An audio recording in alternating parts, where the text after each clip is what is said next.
জাহান্নামে যখন তাদেরকে নিয়ে যাওয়া হবে, জাহান্নাম তখন গোসায় ফেটে পড়তে থাকবে, জাহান্নামের ভিতর থেকে গর্জন আসতে থাকবে, তাকাদু তামাইয়াজু মিনাল গায়জ। জাহান্নাম যেন গোসায় ফেটে পড়তে চাইবে। কুল্লামা উলকিয়া ফিহা ফাওজুন সাআলাহুম খাজানাতুহা আলাম ইয়াতিকুম নাদির।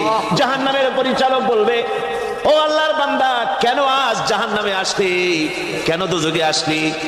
আলাম ইয়াতিকুম নাদির, তোর কাছে কি কোনো ভীতি প্রদর্শক কেউ যায় নাই? কোন নবীর কথা কি শোনো নাই? কোরআনের কথা কি শোনো নাই? হাদিসের কথা কি শোনো নাই? জাহান্নামে কেন এলি? এত বড় খারাপ জায়গা কেন আসলি?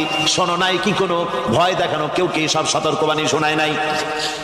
বেঈমানেরা বলবে, ক্বালু বালা ক্বাদ জাআনা নাযীর, হ্যাঁ আমাদের কাছে এসেছিল, আমাদের কাছে ভীতি প্রদর্শনকারী এসেছিল।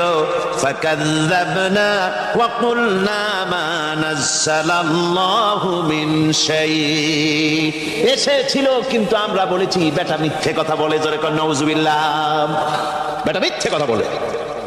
ওরা বলবে, আমরা এসেছিল ভীতি প্রদর্শনকারী, আমরা মিথ্যে মনে করেছি, বলেছি ওটা মিথ্যে কথা, আর বলেছি আল্লাহ এই ধরনের কিছু নাজিল করেন নাই।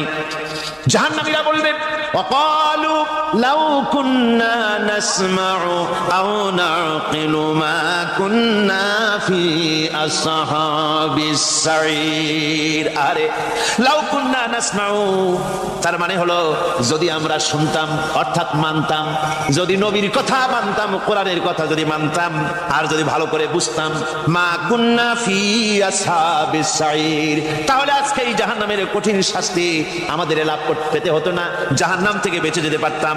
কি সর্বনাশ করলাম, বুঝি নাই, যা কিছু শুনেছি মানুষের কথা মতো শয়তানের ওয়াসওয়াসায় পড়ে তো ভুলই করলাম। সেদিন যতই আফসোস করা হোক না কেন, এই আফসোস কোনো কাজে লাগবে না।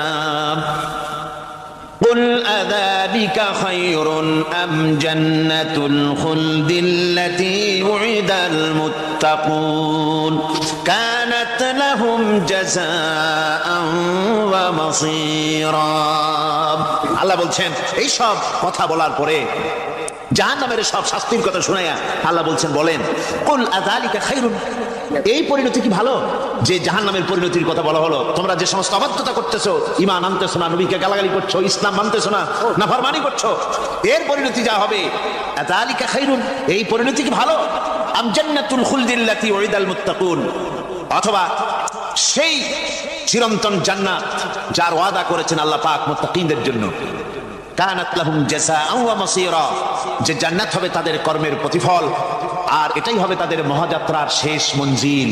সেই জান্নাত, যে জান্নাত আল্লাহ রেখেছেন মুমিনদের জন্য। কাদের জন্য জান্নাত? মুমিনদের জন্য।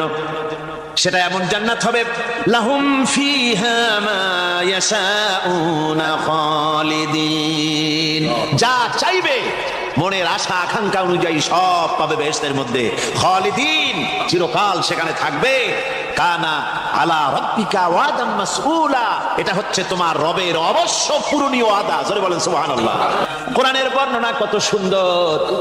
জাহান্নামের কথা শুনতে শুনতে লোকেরা আল্লাহর ভয়তে হতাশ হয়ে যেতে পারে, আল্লাহর ভয়তে। সেই জন্য যত জায়গায় জাহান্নামের বর্ণনা আছে, সাথে সাথে আবার আশার সঞ্চার করার জন্য আল্লাহ জান্নাতের কথা বলেছেন।